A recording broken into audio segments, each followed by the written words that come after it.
Voilà le prophète sallallahu alayhi wa sallam comment il a planifié dans un secret total son plan d'action, son projet, son programme.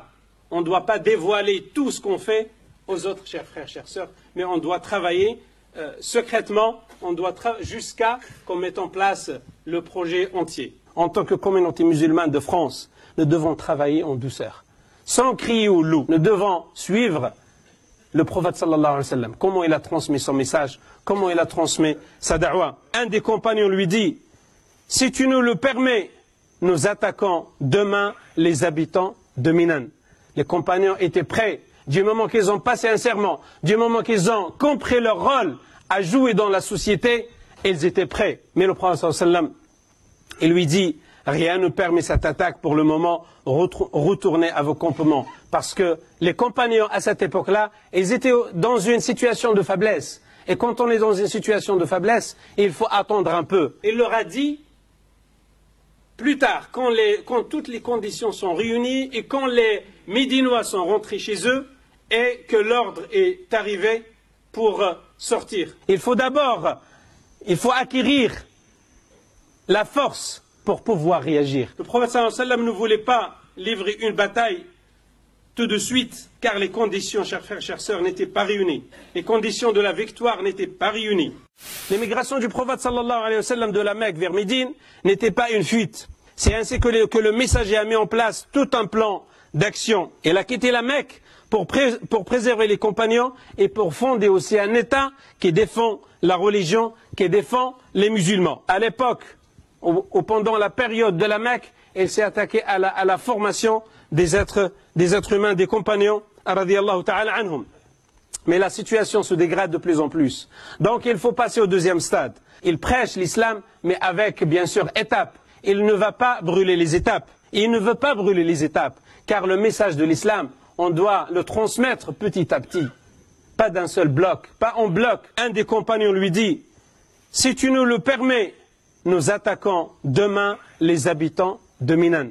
Les compagnons étaient prêts, du moment qu'ils ont passé un serment, du moment qu'ils ont compris leur rôle à jouer dans la société, ils étaient prêts. Tout de suite, ils n'ont pas attendu 2 jours, 3 jours, 1 semaine, 1 mois, 1 an. Comme on fait aujourd'hui, on attend, on laisse, c'est pas aujourd'hui, demain, et on continue. Du moment qu'ils ont compris leur rôle, qu'ils ont compris le message de l'islam, tout de suite, ils veulent réagir. Mais le prophète sallallahu alayhi wa sallam, il lui dit, rien ne permet cette attaque pour le moment, retournez à vos campements. Parce que les compagnons à cette époque-là, ils étaient dans une situation de faiblesse. Et quand on est dans une situation de faiblesse, il faut attendre un peu. Il faut acquérir la force pour pouvoir réagir. Nous devons aujourd'hui, chers frères, chères sœurs, en tant que communauté musulmane de France, nous devons travailler en douceur, sans crier au loup.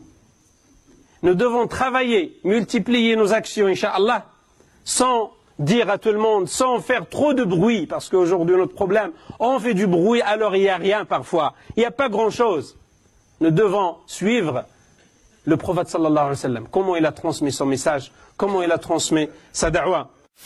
Le deuxième serment d'allégeance de l'Aqaba était le début d'une nouvelle ère, c'est mettre les bases et les fondements d'un État islamique. Ce serment d'allégeance, appelé serment des hommes, ou serment de la guerre contre toute agression, visant le prophète sallallahu alayhi wa sallam, moyennant le paradis. Dès que les Ansar ont appris qu'ils auront le paradis, comme récompense, ils ont dit, exige de nous, ô prophète, tout ce que tu veux, pour ton Dieu et pour toi-même, nous sommes prêts. Le prophète sallallahu alayhi wa sallam ne voulait pas livrer une bataille tout de suite, car les conditions, chers frères, chères sœurs, n'étaient pas réunies. Les conditions de la victoire n'étaient pas réunies. Le commandant doit planifier et voir toutes les possibilités. Et il doit préserver le sang. Le prophète sallallahu alayhi wa sallam a informé ses compagnons, al-Muhajirun. Un peu plus tard, il ne l'aura pas dit tout de suite. Il était accompagné, quand il a signé ce pacte, il était accompagné avec Al-Abbas ibn Abd al-Muttalib, son oncle. Il n'avait pas informé les autres musulmans de ce pacte. Il leur a dit, plus tard, quand toutes les conditions sont réunies et quand les Médinois sont rentrés chez eux et que l'ordre est arrivé pour sortir. Voilà le prophète sallallahu alayhi wa sallam comment il a planifié dans un secret total son plan d'action, son projet, son programme. On ne doit pas dévoiler tout ce qu'on fait aux autres, chers frères, chères sœurs, mais on doit travailler secrètement, jusqu'à qu'on mette en place le projet entier.